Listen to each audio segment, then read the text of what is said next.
রুমে ঢুকে দরজা বন্ধ হওয়ার শব্দটা যেন চারদিকের নীরবতা আরও ঘন করে তুলল।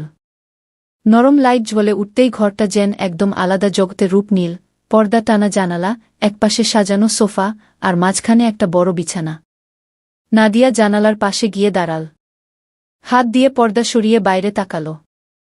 ঢাকা শহরের সকালের আলো আস্তে আস্তে ছড়িয়ে পড়ছে, কিন্তু তার চোখে ছিল ভিন্ন ঝিলিক। রাত তখন ঠিক 10টা। চট্টগ্রামের বাস টার্মিনালে মানুষজন ভিড় করছে, প্রত্যেকেরই গন্তব্য আলাদা। সেই ভিড়ের ভেতর থেকে দুইজন চেনা মুখ একসাথে এগিয়ে গেল ঢাকাগামী এসি বাসের দিকে। জিসান আর নাদিয়া। তাদের পরিচয় অনেক পুরনো, বিশ্ববিদ্যালয়ের সহপাঠী। ক্লাসের গ্রুপ প্রেজেন্টেশন, লাইব্রেরিতে একসাথে বসা, ক্যান্টিনে চায়ের আড্ডা, এই সব কিছু একসময় তাদের বন্ধুত্বকে খুব কাছাকাছি নিয়ে এসেছিল। কিন্তু পড়াশোনা শেষ হবার পর দুজনেই ব্যস্ত হয়ে পড়েছিল নিজ নিজ ক্যারিয়ারে। যোগাযোগ কমে আসতে আসতে একসময় পুরোপুরিই বন্ধ হয়ে গিয়েছিল। হঠাৎ করেই এক অফিসিয়াল ট্রেনিংয়ের জন্য চট্টগ্রামে আসতে হয়েছিল নাদিয়াকে। আর সেখানেই কাকতালীয়ভাবে দেখা হয়ে গেল জিসানের সাথে। প্রথম দিনের সেই আকস্মিক সাক্ষাৎটা কেমন যেন মনের ভেতর লুকানো আবেগকে জাগিয়ে দিল। 3 দিনের প্রশিক্ষণ কেটে গেল দুজনের হাসি, কথা আর স্মৃতিচারণায়। আর তৃতীয় দিনের রাতে তারা সিদ্ধান্ত নিল একসাথে ঢাকায় ফিরে যাবে। বাসে উঠে জিসান আর নাদিয়া বসল একদম শেষের সিটে। সিটটা খানিকটা আড়াল দেয়, পেছনে আর কেউ নেই, জানালার পাশে মোটা পর্দা ঝুলছে। ভেতরে নরম আলো, চারদিকে শীতল এসির হাওয়া। বাইরে গভীর রাতের অন্ধকার। নাদিয়া জানালার বাইরে তাকিয়ে মৃদু হেসে বলল, অদ্ভুত না? এতদিন পর হঠাৎ দেখা, আর এখন আবার একসাথে এমন কাছে বসা। জিসান নীরবে তার হাত চেপে ধরল। আঙুলের ভেতর দিয়ে উষ্ণতা ছড়িয়ে গেল। কাছে এসেছি তো, এবার আর দূরত্ব রাখার কোনো মানে হয় না, জিসান বল ধীরে। নাদিয়ার গাল লাল হয়ে উঠল। সে চোখ নামিয়ে নিল, কিন্তু হাত ছাড়াল না। ভেতরে যেন অচেনা কাঁপুনি বাজতে লাগল। বাস তখন ধীরে ধীরে রওনা দিল। চাকার ঘর্ষণে হালকা কম্পনে চারপাশ নিস্তব্ধ হয়ে এল। যাত্রীরা একে একে ঘুমিয়ে পড়ছে। আলো আরো ম্লান হল। এই নীরবতার মধ্যে জিসান মাথা রাখল নাদিয়ার কাঁধে। আমাদের মাঝে এতদিন দূরত্ব ছিল কেন জানো? জিসানের কণ্ঠস্বর ভাঙা, আবেগে ভেজা। নাদিয়া চোখ বুজে ফিসফিস করে বলল, তুমি চাইলে তো একটা চিঠি লিখতে পারতে। আমি অপেক্ষা করেছিলাম। তার কণ্ঠে জমে থাকা অভিমান স্পষ্ট। সেই অভিমান শুনে জিসান আর স্থির থাকতে পারল না। সে আস্তে মুখ ঘুরিয়ে নাদিয়ার গালের কাছে এগিয়ে গেল। ঠান্ডা স্পর্শে নাদিয়ার শরীর কেঁপে উঠল। তার বুকের ভেতর যেন ঢেউ খেলতে লাগল। জানালার ফাঁক দিয়ে হঠাৎ একটা লাল রাস্তার আলো এসে পড়ল তাদের মুখে। আলোধারীর খেলার মধ্যে দুজনের দূরত্ব মিলিয়ে গেল এক মুহূর্তে। নিঃশ্বাস ঘন হয়ে উঠল, সময় থমকে গেল। নাদিয়ার ঠোঁটে হালকা কাঁপন, চোখ নামিয়ে রাখলেও গোপন টানটা লুকানো গেল না। জিসান ফিসফিস করে বলল, আজ চাই শুধু এই পথটা শেষ না হোক। নাদিয়া হেসে মাথা রাখল তার কাঁধে। আমিও চাই যেন এই রাতটা থেমে যায়। তাদের হাত একে অপরের আঙুলে গাঁথা হয়ে গেল। দুজনেই কিছুক্ষণ নিঃশব্দে বসে থাকল। শুধু হৃদস্পন্দনের শব্দ মিশে যাচ্ছিল চারপাশের নিস্তব্ধতার সঙ্গে। বাস মাঝে মাঝে হালকা ঝাঁকুনি দিচ্ছিল। সেই কম্পনের সাথে সাথে নাদিয়া আরও কাছে সরে এল। তার মাথার চুল উড়ে এসে জিসানের মুখ ছুঁয়ে যাচ্ছিল। জিসান চুপচাপ সেই গন্ধে ডুবে যাচ্ছিল, যেন বছরখানেকের শূন্যতা ভরে উঠছে এক মুহূর্তে। নাদিয়া আস্তে ফিসফিস করে বলল, জিসান, তুই জানিস, আজ মনে হচ্ছে আমি আবার নতুন করে বেঁচে উঠেছি। জিসান তার হাত চেপে ধরে বলল, তুই সবসময় আমার ছিলি, শুধু আমরা হারিয়ে গিয়েছিলাম। সামনের সিটে তখন সবাই ঘুমিয়ে পড়েছে। বাসের ভেতরে আর কোনো শব্দ নেই, কেবল জানালার বাইরে দূরের হাইওয়ে লাইটের আলো ঝলকানি। সেই আলোছায়ার খেলায় তাদের দুজনের মুখ আরও কাছাকাছি চলে এল। হঠাৎ করে বাসের হেল্পার এসে মিনারেল ওয়াটারের বোতল দিয়ে গেল। নাদিয়া একটু সরে গেল, চুল ঠিক করল, আঁচল টেনে নীল বুকের উপর। কিন্তু জিসানের চোখে তখনও একই টান, একই অস্থিরতা। হেল্পার চলে যেতেই আবার নিস্তব্ধতা। এবার নাদিয়া নিজেই হাত বাড়িয়ে ধরল জিসানের আঙুল। একেবারে দুভাবে। তার ঠোঁটে মৃদু হাসি, কিন্তু চোখে ছিল না বলা অনেক কথা। জিসান ফিসফিস করে বলল, নাদিয়া, আজ মনে হচ্ছে এই রাতটাই আমাদের গল্প লিখছে। আমরা শুধু চরিত্র। নাদিয়া মাথা ঝুঁকিয়ে বলল, তাহলে চাই এই গল্পের কোনো শেষ না হোক। বাস চলতে থাকল, রাতের অন্ধকার ভেদ করে। জানালার বাইরে শহর শহর পেরিয়ে যাচ্ছিল, আর ভেতরে জেগে থাকছিল দুজন মানুষের মনের গভীর টান, যে টান কোনো গন্তব্যে গিয়ে থামতে চায় না। ঢাকার উদ্দেশ্যে বাস যখন চলছিল তখন রাত গভীর হয়ে এসেছে। অন্ধকার হাইওয়ের ভেতর দিয়ে ছুটে চলা বাসের আলোধারী তাদের দুজনকে এক অদ্ভুত স্বপ্নে বেঁধে রেখেছিল। নাদিয়া জানালার বাইরে তাকিয়ে থাকলেও তার চোখের ভেতর ছিল এক অদৃশ্য টান, যেটা তাকে বারবার টেনে নিয়ে যাচ্ছিল জিসানের দিকে। জিসান নিঃশব্দে তাকিয়েছিল তার মুখের দিকে। 3 দিনের ছোট্ট দেখা যেন আবার বছরখানেকের সম্পর্ককে নতুন করে জাগিয়ে তুলেছে। সে ফিসফিস করে বলল, নাদিয়া, আমাদের মাঝের এই কয়েক বছরের ফাঁকা সময়টা যদি না থাকত, তবে কি আমরা আজ অন্যরকম কিছু হতে পারতাম? নাদিয়া মৃদু হেসে উত্তর দিল, জানি না জিসান, তবে আজ মনে হচ্ছে সময়টা ভুল করেছিল। এখন মনে হচ্ছে ঠিক জায়গায় এসে দাঁড়িয়েছে গি। তার কণ্ঠে ছিল অদ্ভুত উষ্ণতা। চারপাশের নিস্তব্ধতায় সেই শব্দ আরও কাছে এসে বাজছিল জিসানের কানে। বাস তখন গাজীপুরের কাছাকাছি। মাঝপথে এক যাত্রী নেমে গেল, সিটগুলো আরও ফাঁকা হয়ে গেল। ভেতরের আলো ম্লান হল। এই নির্জনতায় নাদিয়া আরেকটু কাছে সরে এল। তার আঁচল হালকা করে পিছলে পড়ল কাঁধ থেকে। জিসান হাত বাড়িয়ে সেটি ঠিক করে দিল। দুজনের চোখ এক মুহূর্তের জন্য আটকে গেল। সেই চোখের ভাষা বলছিল হাজার অজানা কথা। জিসান তার হাতটা শক্ত করে ধরে রাখল।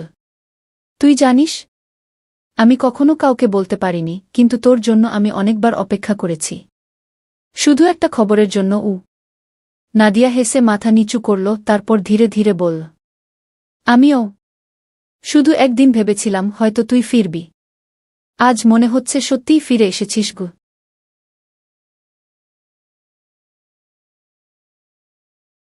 এই কথায় জিসানের বুকটা হালকা হয়ে এলো। সে নাদিয়ার দিকে একটু ঝুঁকল। দুজনের শ্বাস মিলেমিশে যাচ্ছিল। বাইরে হাইওয়ের বাতি একের পর এক ছুটে যাচ্ছিল, ভেতরে তাদের নিঃশ্বাসের শব্দে তৈরি হচ্ছিল এক অদ্ভুত রোমাঞ্চ। নাদিয়া চোখ বুজে নিল। তার মুখের কোণে এক মৃদু হাসি, কিন্তু হাতের চাপ ক্রমশ শক্ত হয়ে উঠছিল। যেন সে নিজেই চাইছিল সময়টা থেমে যাক। ঠিক তখনই বাস আবার হালকা ঝাঁকুনি দিল। নাদিয়া জিসানের উপর হেলে পড়ল। এক মুহূর্তের জন্য তাদের দুজনের মুখ এত কাছে চলে এলো যে দূরত্ব বলে আর কিছু রইল না। নাদিয়ার কানে গরম নিঃশ্বাস লাগতেই শরীর কেঁপে উঠল।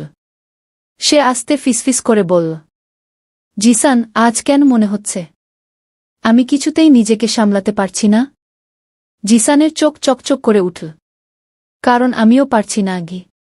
কথা শেষ হওয়ার আগেই জানালার বাইরের আলো এসে পড়ল তাদের মুখে।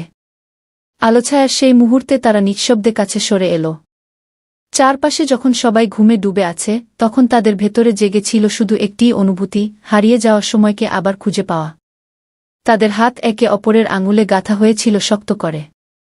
বাস ছুটে চল অন্ধকার ভেদ করে, আর তারা ডুবে গেল সেই রোমাঞ্চকর নীরবতায়, যেখানে প্রতিটি নিঃশ্বাসই ছিল অঙ্গীকারের মতো।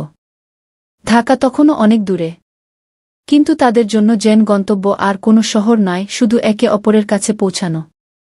ভোর 4টার দিকে ঢাকার আলো চোখে পড়তে শুরু করল।